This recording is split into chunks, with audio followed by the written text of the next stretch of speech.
आहट की चाह।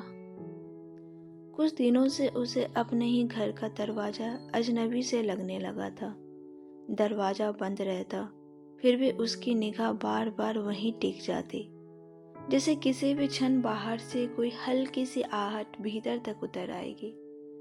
उसे याद नहीं कि कब से वह उस आहट का इंतजार कर रही थी।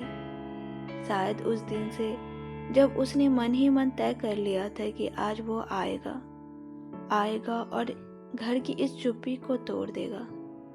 दिन भर वो घर के कामों में उलझी रही, कभी रसोई में जाकर बेवजह ही बर्तन सहीजती, कभी कमरे की चीजों को इस तरह ठीक करती जैसे किसी की नजर उन पर पड़ने वाली हो। हर काम के बीच उसका मन दरवाजे की ओर खींच जाता। पेट भरा था, फिर भी वह बैठ नहीं पा रही थी। मन किसी और ही तलब में था, उस तलब में जिसे शब्द देना मुश्किल होता है। कभी उसे लगता शायद वो आ चुका हो। दरवाजे के बाहर से आती कोई हल्की सी आवाज उसके दिल की धड़कन तेज कर देती।